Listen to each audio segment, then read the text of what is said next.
एक बार जोर से भारत माता का जयकारा लगाएंगे सब लोग, पूरे दिल से बोलेंगे, भारत माता की इनकलाब वंदे।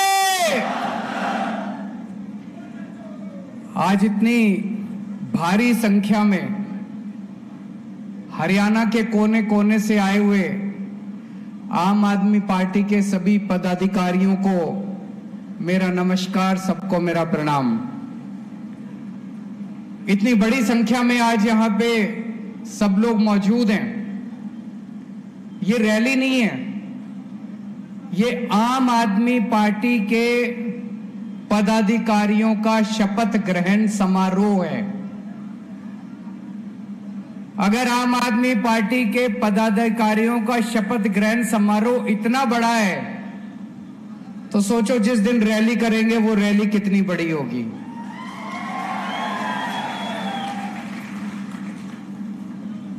पूरे हरियाणा से आज हमारे यहां पे राज्य स्तर के पदाधिकारी आए हुए हैं, लोकसभा स्तर के पदाधिकारी आए हुए हैं, जिला स्तर के पदाधिकारी आए हुए हैं, विधानसभा स्तर के पदाधिकारी आए हुए हैं और सर्कल तक पदाधिकारी बन चुके हैं।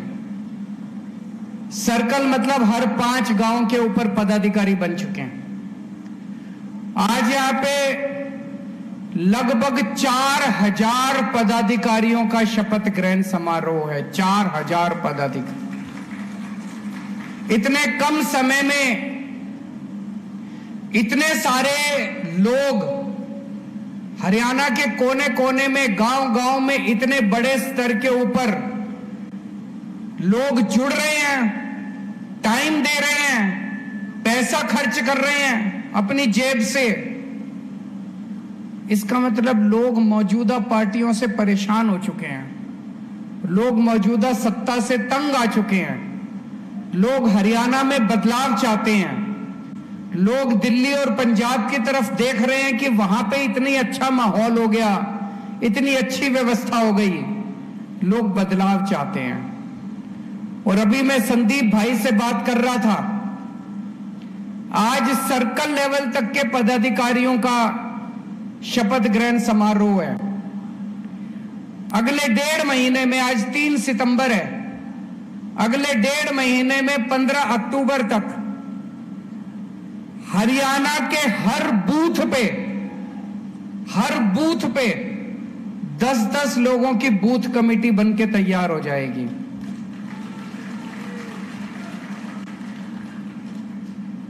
हरियाणा में 19,500 बूथ हैं, मोटा मोटा 20,000 बूथ हो गए।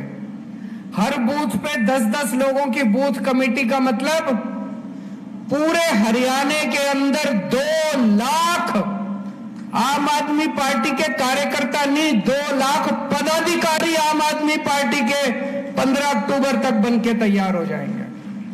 और वो भी दिल से, जो दिल से काम करने को तैयार है, अपनी जेब से पैसा खर्चने को तैयार है, अपने घर से टाइम देने को तैयार है। ऐसे पदाधिकारी, 2 लाख पदाधिकारी जिस पार्टी के पास हो, मैं नहीं समझता उस पार्टी को कोई भी इस दुनिया की ताकत हरा सकती है। उसके बाद मुझे नहीं लगता आज बीजेपी के पास इतना बड़ा संगठन है।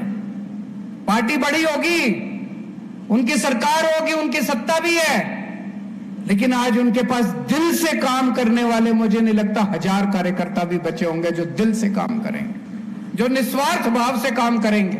मुझे नहीं लगता बीजेपी के पास या कांग्रेस के पास या किसी भी पार्टी के पास इतनी बड़ी संख्या में कार्यकर्ता होंगे। ये जितने कार्यकर्ता आप लोग बैठे हैं, इनमें से 90% से ज्यादा कार्यकर्ता वो हैं जो हरियाणा के आम लोग हैं, आम किसान हैं, आम व्यापारी हैं, आम सर्विस करने वाला आदमी है। कभी जिंदगी में आप में से 90% से ज्यादा लोगों ने कभी जिंदगी में राजनीति नहीं करी। राजनीति से नफरत थी हम लोगों को। अगर यही लोग ठीक काम कर लेते तो हमको राजनीति में आने की क्या जरूरत पड़ती। मैं भी खुश था, आप भी खुश थे। हम लोग किस लिए हम लोग राजनीति में आते? आप सब लोगों को आज राजनीति में आने की इसलिए जरूरत पड़ी क्योंकि इन पार्टियों ने और इन नेताओं ने लूट लिया देश को, इन लोगों ने लूट लिया हरियाणा को, इसलिए आज हम लोगों को यहां आने की जरूरत पड़ी। इनमें से 90% से ज्यादा पॉलिटिक्स से कोई लेना देना नहीं है, लेकिन कब तक घर बैठेंगे? कब तक लूटते हुए देखेंगे हरियाणा को? कब तक लूटते हुए देखेंगे देश को? हमारा फर्ज बनता है, अब हमें बाहर निकलना पड़ेगा। मेरे को याद है जब अन्ना आंदोलन में मैं होता था, अन्ना आंदोलन में जब इन्होंने हमारी बात नहीं मानी, अन्ना जी से मेरा काफी वाद विवाद होता था। अन्ना जी कहते थे राजनीति कीचड़ है, मैं अन्ना जी को कहता था अन्ना झाड़ू लेके इस कीचड़ में खुद उतरना पड़ेगा, और कोई चारा नहीं बचा। बाहर बैठ के सफाई नहीं होगी, बाहर बैठ के भूख हड़ताल करते रहेंगे, अब अंदर घुसना पड़ेगा, सफाई खुद ही करनी पड़ेगी। मैं आज आप लोगों को बधाई देता हूं, इतनी बड़ी संख्या में आप लोग आए हैं, लेकिन बहुत कठिनाइयां आएंगी, बहुत मुश्किलें आएंगी, ताने भी देंगे लोग। अभी जैसे अनुराग ढांडा जी बता रहे थे, जब गांव में जाओगे, घर में जाओगे, पड़ोसी भी ताने देंगे, अरे कौन सी पार्टी में जुड़ गया, छोटी सी पार्टी है, खत्म हो जाएगी ये कल तक। पहले तो ये अमित शाह चारों तरफ कहते घूमते थे बस यूं कल ही खत्म कर देंगे, कल ही खत्म कर देंगे, करते करते हम पंजाब में भी आ गए, अब हरियाणा में भी आ जाएंगे, और धीरे धीरे इसका बीजेपी का सफाया देखना एक दिन आम आदमी पार्टी करेगी इस देश के अंदर।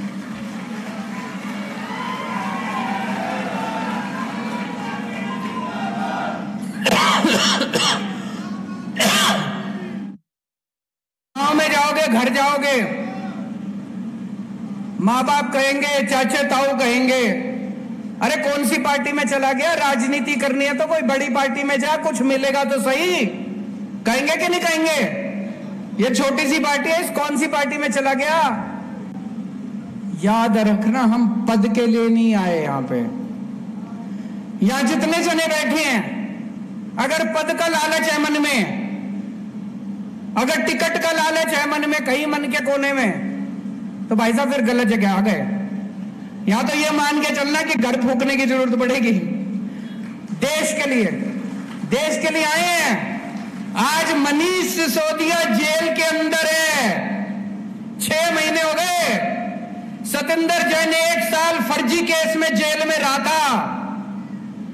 10 बार उनको बीजेपी मैसेज भेज चुकी, संदेश भेज चुकी, केजरीवाल का साथ छोड़ दो, आम आदमी छोड़ दो पार्टी।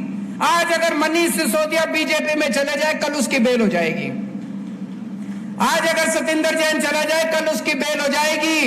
लेकिन वो भी शेर के बच्चे हैं, लोहे के बने हैं, भगत सिंह के चेले हैं, ऐसे ही नहीं आए। तो यार जितने आए हैं सब कुछ अपने को न्यौछावर करने के लिए तैयार रहना पड़ेगा। इन सारी पार्टियों ने 75 साल के अंदर देश को लूट के कुछ नहीं छोड़ा। इतना कमा लिया इन्होंने, 7 पुश्तें इनकी घर बैठ के खा सकती हैं इन लोगों को, इतना कमा लिया इन लोगों ने। इसीलिए हम लोगों को, आम लोगों को बाहर निकलना पड़ा है राजनीति करने के लिए। बहुत कठिनाइयां आएंगी, वो कठिनाइयां सहने के लिए तैयार रहना है, मेहनत बहुत करनी पड़ेगी। मेरे को पूरे हरियाणा से खबर आती है, मैं अपना फोन ऑन रखता हूं, जिसका मर्जी फोन आता उठाता हूं। पूरे हरियाणा से मेरे को खबर आ रही है, खूब जबरदस्त अंडर करंट है चारों तरफ हरियाणा में। हरियाणा बदलाव मांग रहा है, केवल आपकी मेहनत की जरूरत है। मेहनत करोगे, घर घर जाओगे, मैं आपको चैलेंज करके जा रहा हूं, अगली बार भारी बहुमत से आपकी सरकार, आम आदमी पार्टी की सरकार बनने जा रही है।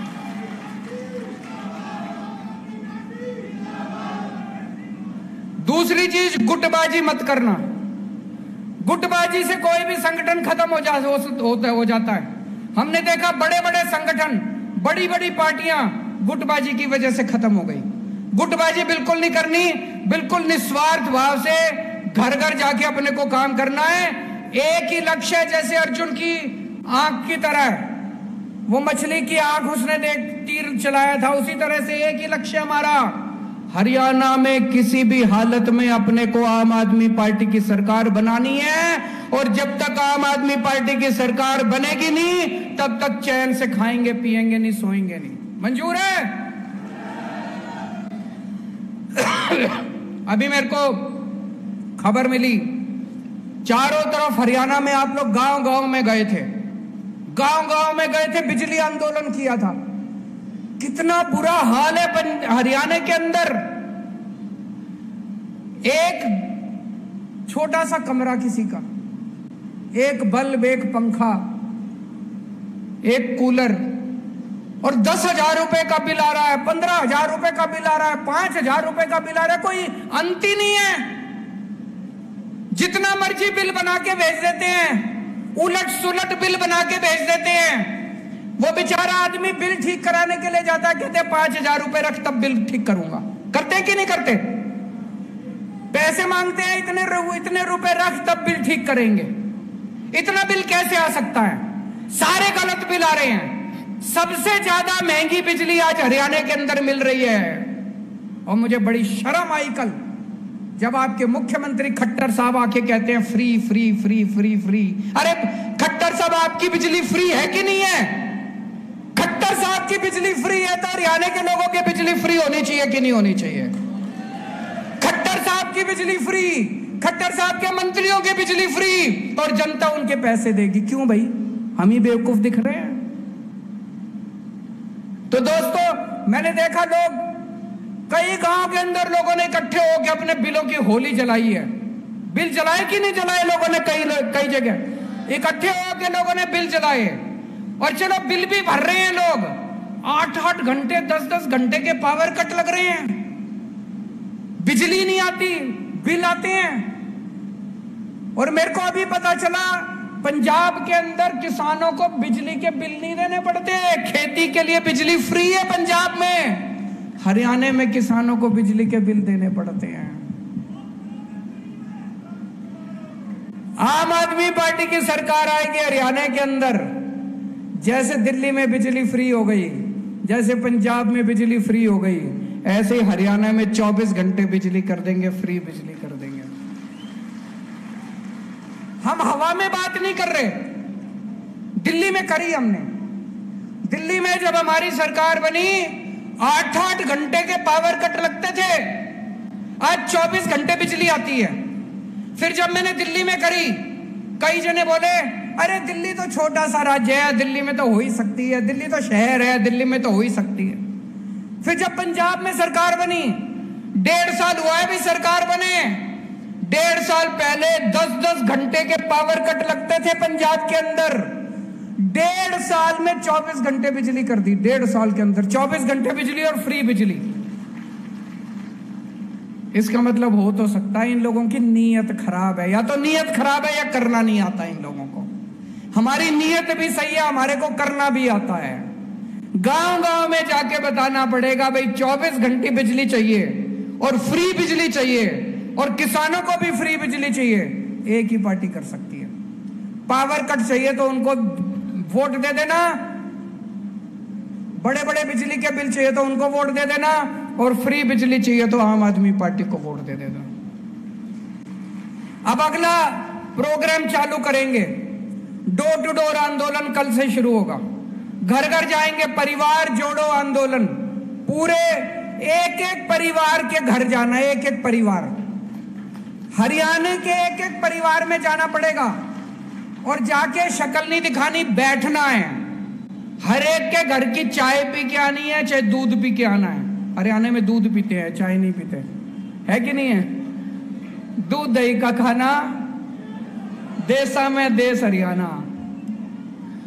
तो चाहे दूध पी के आना है, चाहे चाय पी के आना, हर एक के घर जाना है, बैठना है, बात करनी है, उनको बताना है कि केजरीवाल हरियाणा का ही है, मारा ही छोड़ा है। अगर उसने दिल्ली ठीक कर दी तो हरियाणा में तो बुला लो केजरीवाल ने, हरियाणा भी ठीक कर देगा वो। एक एक घर में जाके लोगों से बात करनी है, लोगों को कहना है कि फोन करके पूछ लो, ठोक के, जैसे अभी भगवंत मान ने कहा, विश्वास बाद में करना। पंजाब में फोन करके पूछो, दिल्ली में फोन करके पूछो। अगर एक भी आदमी दिल्ली का कह दे केजरीवाल ने काम नहीं किया, वोट मत देना। अगर एक भी आदमी पंजाब का कह दे भगवंत मान ने काम नहीं किया, वोट मत देना। बताओ कोई है ऐसा जो ऐसा बोल सकता है? आज खट्टर साहब खड़े होकर बोल सकते हैं कि अगर मैंने 5 साल वो काम नहीं किया तो नहीं बोल सकते खट्टर साहब, क्योंकि काम करा ही नहीं है उन्होंने। आज अगर खट्टर साहब बोलते, उनके परिवार वाले वोट नहीं देंगे उनको, उन्होंने कुछ काम नहीं करा। हम ठोक बजा के कह रहे हैं अगर फोन करके पूछ लेना दिल्ली और पंजाब में, एक आदमी अगर कह दे कि केजरीवाल ने, भगवंत मान ने काम नहीं करा, हमको वोट मत देना, और अगर कहे काम करा है तो एक मौका तो बनता है। या आपको जाके समझाना पड़ेगा, एक एक घर में जाना पड़ेगा, एक एक परिवार को जोड़ना पड़ेगा, और खट्टर साहब ने जितना 5 साल में निकम्मापन किया है वो सारा आपको बताना पड़ेगा लोगों को। बीजेपी ने बेड़ा गर्क कर दिया हरियाणा का, पहले से ही बेड़ा गर्क था। भ्रष्टाचार की तो सीमा ही खत्म हो गई, कोई सीमा नहीं छोड़ी, कोई स्कूल नहीं इन्होंने बनाए, कोई अस्पताल इन्होंने नहीं बनाए, कोई सड़कें इन्होंने नहीं बनाई, पूरा बेड़ा गर्क कर दिया इन लोगों ने हरियाणा का। और कल जब खट्टर साहब बोले, एक पार्टी है जो आती है और कहती है ये फ्री दे देंगे, वो फ्री दे देंगे, फलाना फ्री दे देंगे, मैं आपसे पूछना चाहता हूं कि अगर हम अपने देश के गरीब बच्चों को अच्छी शिक्षा फ्री में देते हैं तो कोई गुनाह करते हैं क्या? अपने देश के बच्चों को अच्छी शिक्षा फ्री में देके इससे बड़ा कोई राष्ट्र निर्माण का काम हो सकता है? कोई काम नहीं हो सकता इससे बड़ा।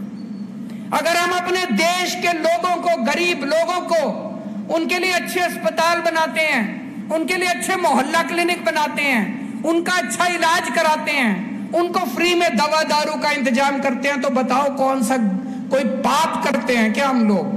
कहते हैं फ्री में देते हैं, अरे तुम्हारी तरह खाते तो नहीं है, घर तो नहीं भरते तुम्हारी तरह हम लोग, पाप तो नहीं करते हम लोग तुम्हारी तरह। मैं देख रहा हूं कल से ये बीजेपी वालों ने नया शगुफा छोड़ा है, 1 नेशन 1 इलेक्शन, 1 नेशन। अरे हमको क्या मिलेगा 1 इलेक्शन की, 10 इलेक्शन की, 12 इलेक्शन? बताओ आम आदमी को कुछ मिलेगा 1 nation 1 election, 1 nation 100 election, 1 nation 1000 election? हमको क्या मिला? आम आदमी को कुछ मिला?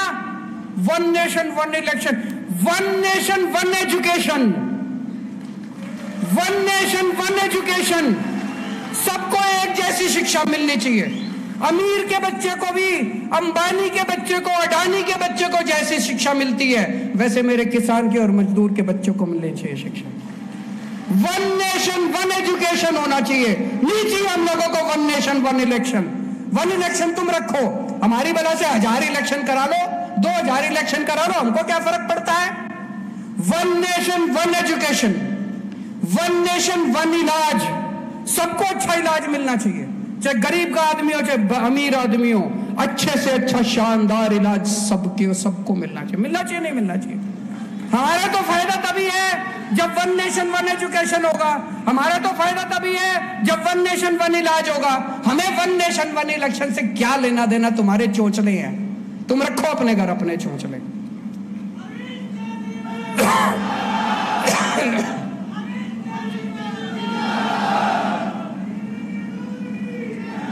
और आजकल पिछले 5-7 दिन से मेरे दिल में बड़ी तकलीफ हो रही है। दुनिया भर में, दुनिया के बड़े बड़े अखबारों के फ्रंट पेज पे क्या छप रहा है कि पूरी भारत सरकार केवल एक आदमी के लिए काम कर रही है। किसके लिए काम कर रही है? बड़े बड़े अखबारों में दुनिया भर में छप रहा है कि भारत सरकार घोर भ्रष्टाचार कर रही है, पूरी भारत सरकार एक ही आदमी के लिए काम कर रही है। वोट 140 करोड़ लोगों के लिए चाहिए, लेकिन 1 नेशन 1 दोस्त, एक आदमी के लिए काम करते हैं।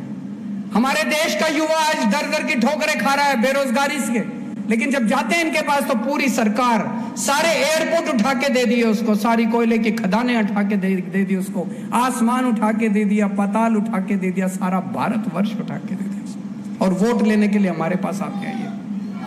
अभी प्रधानमंत्री जी कहीं गए थे, कहां? ब्रिक्स में गए थे। लौटते टाइम ग्रीस होते हुए आए। लोगों ने कहा यार बड़ा मेहनती प्रधानमंत्री है। ग्रीस होते हुए आते वक्त पता चला वहां भी उसके लिए ठेका लेने गए थे, उसको ठेका दिला के आए हैं वहां भी किसी कोई। अरे देश के लिए काम कर रहे हो तुम, उस एक आदमी के लिए काम कर रहे हो। 24 घंटे कहते हैं, 18 घंटे काम करते हैं। अरे 18 घंटे हमारे लिए थोड़ी काम करते हैं, 18 घंटे उस एक आदमी के लिए काम करते हैं। पूरी की पूरी सरकार उसके लिए काम कर रही है, लूट लिया पूरे देश को उस आदमी के लिए। इन्होंने हमारी दिल्ली के खूब काम रोकने की कोशिश करी। आज मजे की बात है, दिल्ली में हमने मोहल्ला क्लिनिक बनाने शुरू किए। दिल्ली में अभी 550 मोहल्ला क्लिनिक बने हैं और भगवंत मान ने 1 साल के अंदर 750 मोहल्ला क्लिनिक बना दिया। मैं बोला मेरे भाई तू तो मेरे से भी आगे निकल गया। क्यों इन्हें हमारे को दिल्ली में काम नहीं करने देते? उसके बावजूद हमने दिल्ली में इतने काम कर दिए। तीसरी बार दिल्ली की जनता ने हमको 70 में से 62 सीट दी है, तो कुछ तो अच्छा कर ही रहे होंगे, इसीलिए दिल्ली की जनता ने इतनी सीट दी है। कभी इस पे रिसर्च हुई तो शायद मेरे को नोबेल प्राइज मिल जाए कि इतने काम रोकने के बावजूद इस आदमी ने इतने काम कैसे कर दिए। दोस्तों, लेकिन एक बात है, 75 साल के अंदर अगर ये पार्टियां कुछ कर लेती तो आम आदमी पार्टी बनाने की जरूरत नहीं पड़ती। आज भी एक पार्टी बता दो पूरे देश के अंदर, एक पार्टी जो आके कहे कि मैं आपके बच्चों के लिए स्कूल बना दूंगा, मेरे को वोट दे दो। कोई पार्टी नहीं है पूरे देश के अंदर, अकेली आम आदमी पार्टी है। मैं आके कहता हूं मैं आपके बच्चों का भविष्य बना दूंगा, आपके बच्चों को अच्छी शिक्षा दे दूंगा, आपके बच्चों को रोजगार दे दूंगा, मेरे को वोट दे दो। एक पार्टी के अंदर भी हिम्मत नहीं है ये कहने की, 75 साल के बाद भी। इसलिए आम आदमी पार्टी बनानी पड़ी। आम आदमी पार्टी ही भारत देश को आगे ले जा सकती है। आम आदमी पार्टी ही भारत देश का भविष्य है। आम आदमी पार्टी ही भारत को विकास के रास्ते के ऊपर ले जा सकती है। अब आने वाले समय में थोड़े अगले साल चुनाव है, खूब जम के मेहनत करनी है, घर घर में जाना है।